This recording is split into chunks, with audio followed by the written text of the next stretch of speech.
ভক্ত, ধ্যান কিভাবে করব মহারাজ? ধ্যান করতে চেষ্টা করি, কিন্তু ধ্যান যে কি তা ভালো বুঝি না, আর ধ্যান তেমন হয়ও না। মহাপুরুষজি, প্রথম প্রথম ধ্যান হওয়া একটু মুশকিল। তাঁর কৃপায়, তাঁর নাম করতে করতে, প্রার্থনা করতে করতে যখন তাঁর উপর একটা ভালোবাসা আসবে, তখন ধ্যান অতি সহজে হয়ে যাবে। প্রথমটা ধ্যান করার চেষ্টা না করে চিরপবিত্র, কামকাঞ্চন বর্জিত, শুদ্ধম অপাপবিদ্ধম, পরমকারুণিক, যুগাচার্য, জগদ্গুরু সেই শ্রীরামকৃষ্ণের শ্রীমূর্তির সামনে বসে খুব কাতরভাবে বালকের ন্যায় কেঁদে কেঁদে প্রার্থনা করো। বলবে, প্রভু, তুমি জগতের উদ্ধারের জন্য নরদেহ ধারণ করে জীবত্রাণের জন্য কত কষ্ট সহ্য করেছ। আমি অতি দিনহীন, ভজনহীন, পূজনহীন, জ্ঞানহীন, বিশ্বাসহীন, প্রেমহীন। দয়া করে আমায় বিশ্বাস, ভক্তি, জ্ঞান, প্রীতি, পবিত্রতা দাও, আমার মানবজন্ম সফল হোক। তুমি কৃপা করে আমার হৃদয়ে প্রকাশিত হও, আমায় দেখা দাও।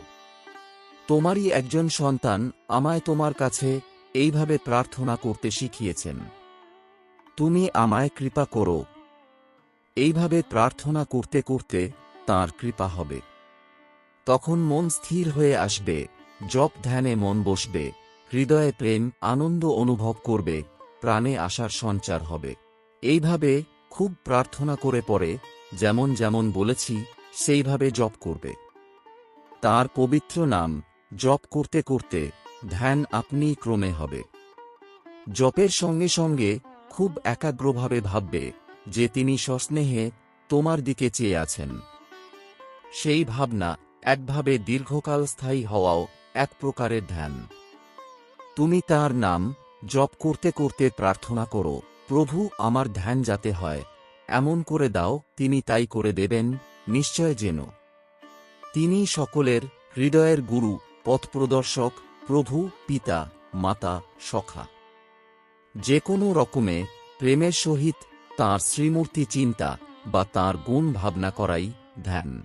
এখন এইভাবেই করে যাও, পরে প্রয়োজনমতো তিনিই ভেতর থেকে জানিয়ে দেবেন কিভাবে ধ্যান করতে হবে। খুব ব্যাকুল হয়ে ডাকো, খুব কাঁদো। কাঁদতে কাঁদতে হৃদয়ের সব মালিন্য দূর হয়ে যাবে, আর তিনি কৃপা করে তাঁর স্বরূপ প্রকাশ করবেন। এসব একদিনে বা হঠাৎ হয় না। করে যাও, ডেকে যাও, নিশ্চয়ই তাঁর সাড়া পাবে, আনন্দ পাবে।